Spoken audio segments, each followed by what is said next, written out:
सबसे पहले तो आज का एक प्रमुख दिन है।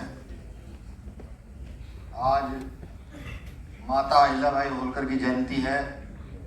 उनकी जयंती की मैं आपको बधाई भी दे दूं और एक लाइन में बता भी दूं, जब मैंने उनको पढ़ा तो उन्होंने बहुत सारी चीज़ों का निर्माण किया, लेकिन उनमें एक चीज़ जो विशेष मुझे लगी जिसका निर्माण उन्होंने किया, कुएं बनाने का निर्माण, जहाँ हर वर्ग के व्यक्ति को पानी पीने का अधिकार भी था।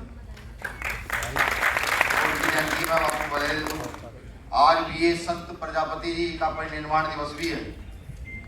आज उनके परिनिर्वाण दिवस पर उनको भी श्रद्धा सुमन अर्पित करता हूं। मैं अपनी बात शुरू करूं, बात शुरू करने से पहले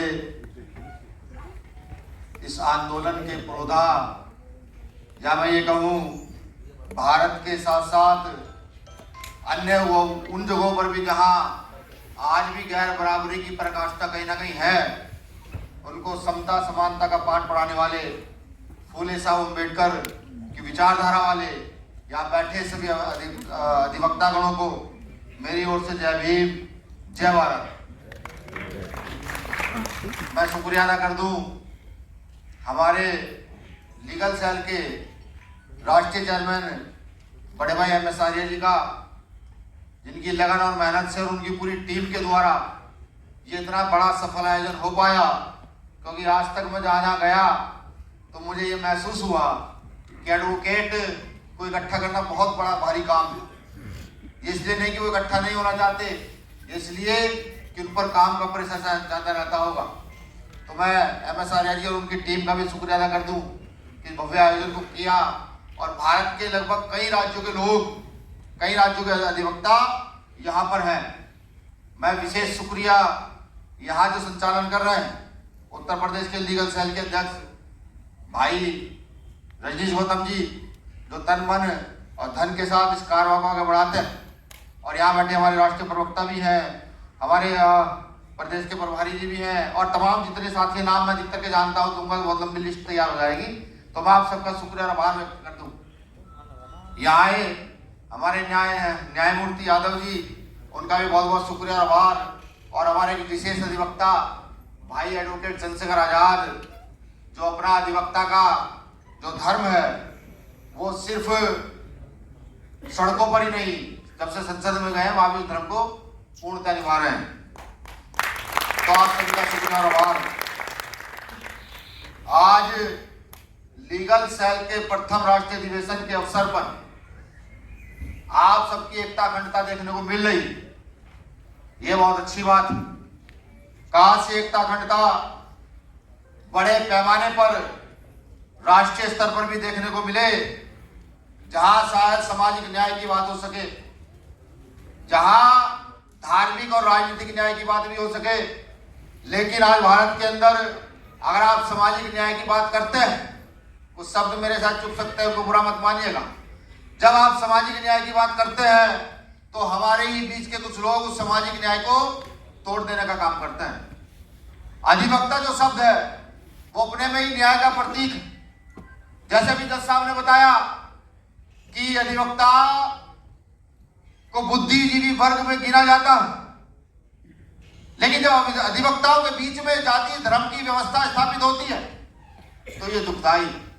जैसे अभी ग्वालियर हाईकोर्ट में हुआ कि डॉक्टर बाबा साहब अम्बेडकर की प्रतिमा को लगाने को लेकर छोटा सा विवाद हो, ज्यादा बड़ा नहीं, उसे लेकर के सिर्फ अपने फेस की वैल्यू बढ़ाने के लिए कुछ साथियों ने अलग अलग बयान दिए।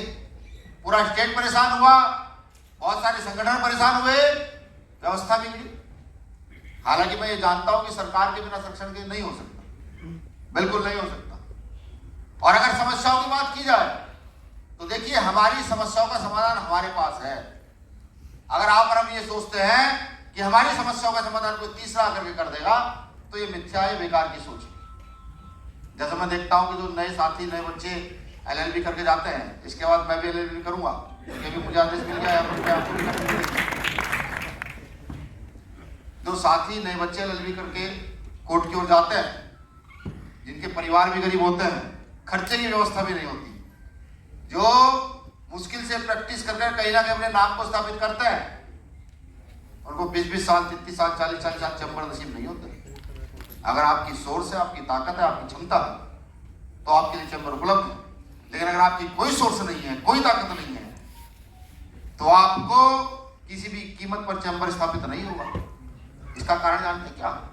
इसका कारण यह है कि कहीं ना कहीं हम लोग ऐसे सुव्यवस्थित व्यक्ति को अपना प्रतिनिधित्व करने के लिए नहीं खड़ा कर रहे हैं, तो चीख कर, चिल्लाकर, लड़कर हमारी मांग को मजबूती के साथ रख सकते। यही इसका कारण है। इतनी सारी समस्याएं, टोल की समस्या, टोल तो शायद हम दे भी देंगे, लेकिन एक समस्या, क्योंकि अधिवक्ता यहाँ पर जो काम करते हैं, किसी प्रकार का कोई भत्ता या फिर किसी प्रकार का अलाउंस उन्हें नहीं मिलता। ना कोई मेडिकल सुविधा है, ना कोई एक्सीडेंटल सुविधा है, ना कोई बच्चों की पढ़ाई में छूट है, ना ही कोई कमरे में, बिजली में किसी प्रकार की छूट नहीं है। वो जब तक अच्छे रहते हैं, पैर चलता रहता है, दिमाग चलता रहता है, तो वो सब चीजें अवेलेबल कर देते हैं। 60 साल के बाद तो व्यक्ति भी रिटायर हो जाता है। क्या अधिवक्ता रिटायर हो पाता है? और ये देखिए कि अधिवक्ता 60 साल के बाद अगर बीमारी हो जाए तो अधिवक्ता को अपना जीवन यापन करने की बड़ी परेशानी आती है। ये एक महत्वपूर्ण मांग है कि जो अधिवक्ता ईमानदारी से और लगातार वकालत करता है, प्रैक्टिस कर रहा है अगले 60 साल तक, सरकार को उसको भत्ते के रूप में 60 साल के बाद कुछ ना कुछ उसका वेतन बांधना चाहिए, जिससे कम से कम अपना वृद्ध अवस्था का जीवन बहुत अच्छी तरीके से गुजारा जा सके। ये सब हो सकता है, कोई ज्यादा बड़ी बात नहीं है, बिल्कुल हो सकता है। क्योंकि डॉक्टर बाबा साहब अम्बेडकर ने कहा था राजनीति के विषय में कि राजनीति वो चाबी है जो हर समस्या का समाधान खोलती है। हर चीज का एक्ट बन सकता है, यहाँ तो सब कुछ बन सकता है। यहाँ जानवर के नाम पर हत्या हो सकती है, यहाँ जानवरों के आधार कार्ड बन सकते हैं, तो हम सब तो इंसान हैं, अपने अधिकारों के लिए क्यों नहीं मांग सकते? बिल्कुल कर सकते हैं, बिल्कुल कर सकते हैं। लेकिन शर्तें, डॉक्टर अम्बेडकर का एक 26 जनवरी 1950 का कोट याद आता है। उस कोट को हमें समझना होगा कि बाबा साहब अम्बेडकर जब संविधान सभा में संविधान को लागू कराकर मुस्कुराते हुए बाहर निकलते हैं, इस कोट को जानते तो सब होंगे, लेकिन इसको समझने का प्रयास कीजिएगा कि मुस्कुराते हुए जब बाहर निकलते हैं तो उनके साथ के नेता कहते हैं कि डॉक्टर अम्बेडकर बहुत खुश लग रहे हो। बाबा साहब कहते हैं आज मैं बहुत खुश हूं, अब मैं आज रानी का पेट चीर दिया है, राजा रानी के पेट से जन्म नहीं लेगा, राजा यहाँ के गरीब, शोषित, वंचित, मजदूर, किसान के वोट से जन्म लेगा। अब अगर आप इस बात को अपनी व्यवस्था में लागू करें, अपनी जगह लागू करें, मैं जाति धर्म की बात नहीं करूंगा, अपनी व्यवस्था में लागू करें और प्रतिनिधित्व को लेकर चलें और ये सोचते चलें कि वो वर्ग जो छूता रहा है उसके हाथ में एक बार प्रतिनिधित्व दिया जाए, देखा जाए वो क्या कर सकता है। आपने दिया चंद्रशेखर आजाद के हाथ में प्रतिनिधित्व, आप देख रहे हैं क्या कर सकता है। एक निचले वर्ग का व्यक्ति जिसका शोषण सदियों रहा हो, और अगर प्रतिनिधित्व आ जाता है तो वो जाति धर्म छोड़ करके न्याय की बात करने लगता है। ये आप लोग भी कर सकते हैं, बिल्कुल कर सकते हैं। जो साथी हमारे अधिवक्ता कह रहे थे कि आज SC/ST के मुकदमों के लिए भी यहां पर कुछ विशेष वर्ग के लोगों को जगह दी जाती है, तो क्या उसके लिए लड़ने के लिए कौन आएगा? हर जगह बार काउंसिल का चुनाव होता है, अध्यक्ष बनते हैं, महासचिव बनते हैं। एक साथी हमारे बीच में है, नवनिर्वाचित युवा है हमारी की तरह, चुनकर आए, तो आप भी ऐसे लोगों को चुन सकते हैं जो आपकी आवाज को पूरी मजबूती के साथ, डंडे और डंडे के साथ उठा सकते हैं। अधिवक्ता है आप लोग, आपको सिखाने की आवश्यकता नहीं है, सब जानते हैं। तो बाबा साहब के कोर्ट की बात कर रहा था, बाबा साहब कहते हैं मैंने रानी का पेट चीर दिया है, अब राजा रानी के पेट से नहीं बनेगा, यहाँ के गरीब मजदूर किसान के वोट से बनेगा। तो उनके साथ के नेता ये कहते हैं कि डॉक्टर अम्बेडकर सब काम कर लोगे, सब काम कर लोगे, अधिकार देकर चले जा रहे हो, लेकिन ये बताओ हमारी की तरह बुद्धि कहां से लाओगे? हम तुम्हारे लोगों को खरीद लेंगे, हम तुम्हारे लोगों को डराएंगे, राजा अपना बनाएंगे, वही बात कह देते हैं। बाबा साहब अम्बेडकर हंसते हुए कहते हैं मैं जानता हूं मेरे लोग गरीब भी हैं, हो सकता है कि वे शिक्षा के प्रभाव से बहुत दूर ना सूझ पाए, लेकिन जिस दिन इनकी समझ ये आ गया यहाँ का शोषित वंचित वर्ग खड़ा हो और खड़ा होकर अपने अधिकार ले जाए और अधिकार लेकर के आने वाली नस्लों को उन्नति की ओर, तरक्की की ओर, वैज्ञानिकतावाद की ओर लेकर के जाए, तो इस देश की व्यवस्था बदलेगी। ये बात बात मैं आपको इसलिए कह रहा हूं क्योंकि आप प्रबुद्ध लोगों में आते हैं। एक अधिवक्ता 100 आम पब्लिक के साथ डिबेट अकेला कर सकता है, बिल्कुल कर सकता है। अगर आप इस चीज को समझ जाए तो व्यवस्था को बदला जा सकता है। आज आप सोचिए कि एक गांव में रहता हुआ गरीब व्यक्ति के साथ जब कुछ गलत हो जाता है तो वो पुलिस के बाद सीधे कोर्ट की ओर भागता है और किसी ऐसे अधिवक्ता को ढूंढता है कि जहां उसे न्याय मिल सके। क्या आज ऐसा हो पा रहा है? क्या पैसे का प्रभाव हमारे इस परिवार में है या नहीं, ये हमें सोचना होगा। बाबा साहब अम्बेडकर इस व्यवस्था को, न्याय की व्यवस्था को इसलिए स्थापित करके गए होंगे कि कहीं ना कहीं हो सके कोई ना कोई 100 साथियों में से 5 या 10 लोग ऐसे जरूर निकलेंगे जो न्याय के लिए लड़ेंगे। अब आप सोचिए, इलाहाबाद में एक व्यक्ति न्याय के लिए लड़ता है, उसको ना जाने कितनी गोलियां मारी जाती हैं अधिवक्ता को। 1-2 दिन आंदोलन होते हैं, फिर मामला माहौल शांत हो जाता है। ऐसा क्यों? क्या अब जो न्याय के लिए लड़ेंगे उनको गोलियां मिलेंगी? क्या सरकार की तरफ से कोई सुरक्षा मुहैया कराई गई है? या फिर वो लड़ते हुए जो गया है, शहीद हुआ है, क्या उनके परिवार के विषय में सरकार ने ऐसा कोई कंपोनेंट प्लान बनाया है कि ये व्यक्ति यहां पर न्याय दिलाते दिलाते गया है, इसके लिए कोई व्यवस्था हो? और व्यवस्था है नहीं तो क्यों नहीं है, ये पूछने का सवाल है और चीख चीख कर पूछने का सवाल है। ये यहाँ की सरकारों से, यहाँ के लीडरों से पूछने का सवाल है कि अगर आज तक आपने किया क्या? ये हमें समझना होगा, क्योंकि मुझे लगता है मौजूदा सरकार, हालांकि सरकार के विषय में बोलने के लिए यहाँ ये मंच नहीं है, लेकिन क्योंकि आज के समय में मौजूदा सरकारें अपने हिसाब से धार्मिक न्याय को स्थापित कर देना चाहती है, वो बाबा साहब अम्बेडकर के मौलिक अधिकारों को मोल ही नहीं समझना चाहती। अभी अलीगढ़ की घटना देखिए, क्या बाबा साहब के मौलिक अधिकारों का मोल था? या सरकार मौलिक अधिकारों के तहत जो धार्मिक स्वतंत्रता आती है उस पर काबिज है? और अगर वो काबिज नहीं है तो कहां है हम लोग? क्या है हमारी आवाज? क्या हम लिख रहे हैं? क्या हम सोच रहे हैं? क्या हम किसके प्रभाव में हैं? सबसे महत्वपूर्ण चीज यही है कि भारत क्या विश्व के कहीं पर भी आप चले जाएं, किसी व्यक्ति पर अगर प्रभाव नहीं जम सकता, एक बार कोई IAS PCS पर प्रभाव जम सकता है, लेकिन अधिवक्ता पर किसी का प्रभाव नहीं जम सकता। जो अधिवक्ता प्रभाव विहीन रहते हैं, मैं लिख कर देता हूं कि नाम हुए हैं, डॉक्टर बाबा साहब अम्बेडकर उन्हीं में से एक है कि वो किसी के प्रभाव में कभी आए नहीं, उनको लगा सही है उसके लिए खड़े रहे।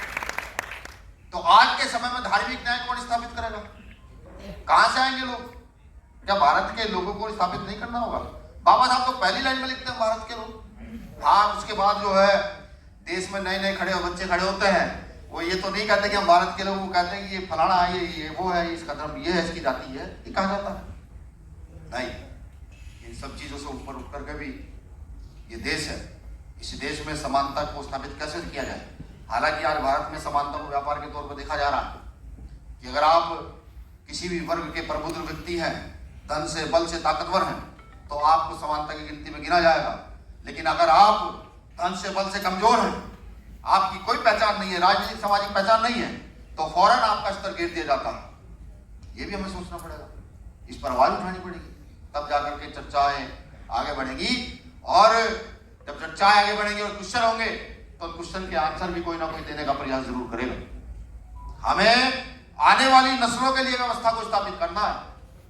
हमें राजनीतिक न्याय देखना होगा कि क्या उस वर्ग के लोग, उस श्रेणी के लोग, कैटेगरी के लोग जो शायद धन में कमजोर है लेकिन बुद्धि में तीव्र है, क्या वो राजनीति में जाएंगे नहीं जाएंगे?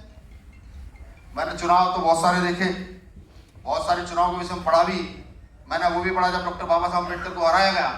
मैंने सहारनपुर का चुनाव को भी देखा जब मान्यवर काशीराम साहब को वहां हराया गया, बड़ी मजबूती के साथ हराया गया। लेकिन मैंने भाई चंद्रशेखर आजाद का चुनाव भी देखा कि भारत की सारी पक्ष विपक्ष की पार्टी एक साइड थी, सारी जितनी पार्टियां हैं वो सब एक साइड थी अकेले चंद्रशेखर आजाद को हराने के लिए। और सबसे महत्वपूर्ण बात कि उन पार्टियों के बड़े नेता, जूनियर जैसे नेता नहीं, हम जैसे नेता नहीं, सीनियर नेता जो मंत्री संतरी रहे हो, वो इंटरनल आकर काम कर रहे थे, जिसको ये नहीं पता था कि ये लोग यहाँ काम कर रहे हैं।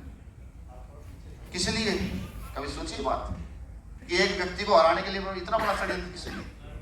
जब आप सामाजिक और राजनीतिक न्याय की बात करेंगे जब आप संविधान सम्मत चर्चा करेंगे तो फिर आपके पीछे, आपके विरोध में सारी दुनिया होगी।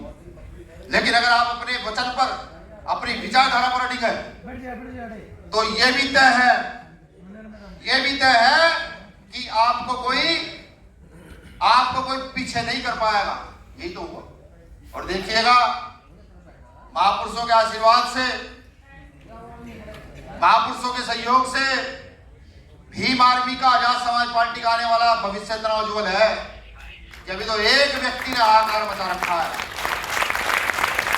एक व्यक्ति 4 मिनट के अंदर 21 से ज्यादा सवाल पूछ सकता है, जो मुझे लगता है शायद, मैंने तो अब तक देखा नहीं, लेकिन फिर भी मैं इसमें शायद लगा दूं, जो शायद अब से पहले संसद में एक आध बार हुआ होगा कि किसी व्यक्ति ने 4 से 5 मिनट के अंदर 21 से 27 क्वेश्चन पूछ डाले हो सरकार से। पहली बार हुआ होगा। हापुड़ में अधिवक्ताओं के ऊपर हाथ छोड़ा जाता है। ये कोई हल्का मामला नहीं है। उसके बाद पढ़े ही हमने पूरा देश बंद किया, पूरे देश में हड़ताल पर रहे 2 दिन, 4 दिन, 10 दिन। लेकिन बड़ा मामला यह है कि वो प्रशासन जो अधिवक्ताओं के सामने घुटने टेकता है, उसकी हैसियत कैसे हो रही है किसी अधिवक्ता का हाथ छोड़। ये कुछ है, ये बताना है। और ये तभी बताया जा सकता है जब आप राजनीतिक न्याय को सही से स्थापित करने के मूड में आ जाएं।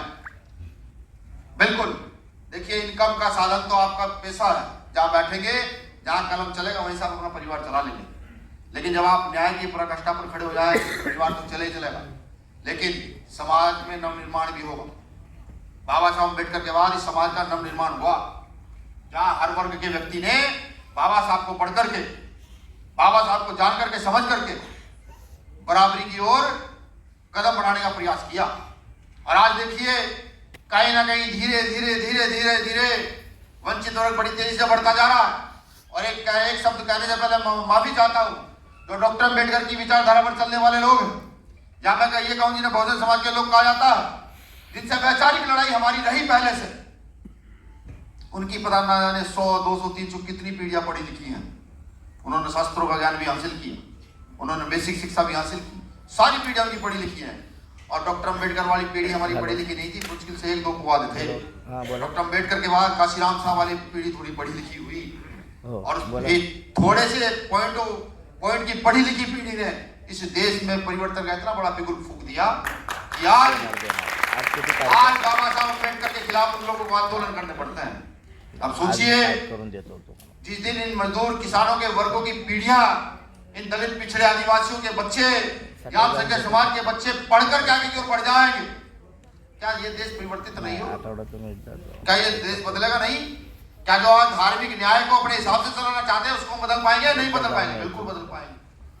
और मैं कहता हूँ, आर्य अधिवक्ता सम्मेलन जो लोग ये समझते हैं कि डॉक्टर अम्बेडकर किसी विशेष वर्ग, धर्म या जाति के व्यक्ति थे, नहीं। मैं लिख कर देता हूं, अगर आपने डॉक्टर अम्बेडकर को एक बार पढ़ा तो आप सब कुछ छोड़ करके डॉक्टर अम्बेडकर के अनुयायी हो जाएंगे, एक बार पढ़ने से। उनको पढ़ना जरूरी है। और मेरे जो नए भाई बहन हैं जो अब इस लाइन में घुसे हैं, उनको अपनी प्रैक्टिस के साथ साथ सबसे पहले डॉक्टर अम्बेडकर को ही पढ़ना चाहिए। डॉक्टर अम्बेडकर को पढ़ेंगे तो मुझे लगता है कि भविष्य में वो इस आंदोलन को समझ भी पाएंगे। ये बहुत सारी मांगे हैं, कुछ मांगे जो मुझे लगा कि वो बहुत मजबूती से लागू ही होनी चाहिए, जो बच्चों के लिए, परिवार के लिए होनी चाहिए। जैसे मेडिकल हेल्थ सुविधा तो जरूर होनी चाहिए। एक आयु वर्ग के बाद 60 साल के बाद पेंशन योजना भी जरूर होनी चाहिए। और जो हमारे अधिवक्ता न्याय की लड़ाई लड़ते लड़ते एक्सीडेंट का शिकार होते हैं, एक्सीडेंट की हत्या का शिकार होते हैं, उनके बच्चों के लिए भी कोई ना कोई विशेष प्लान बनना चाहिए। वो मैंने बता दी है। शुक्रिया, आप लोगों ने मुझे सुना।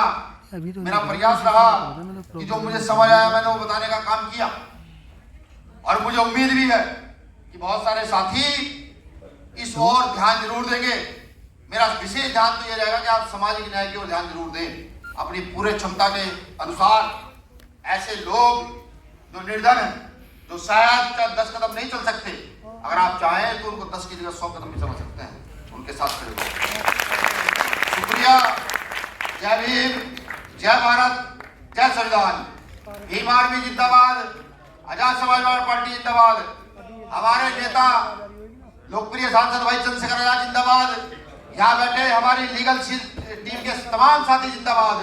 यहाँ आए लीगल सेल के जुड़े हुए साथी या नहीं भी जुड़े हुए साथी जो सिर्फ यहाँ देखने आए हैं कि आखिर भीम आर्मी का काम क्या है, पार्टी का काम क्या है, उन सब साथियों को भी जिंदाबाद। शुक्रिया। जय भीम, जय भारत।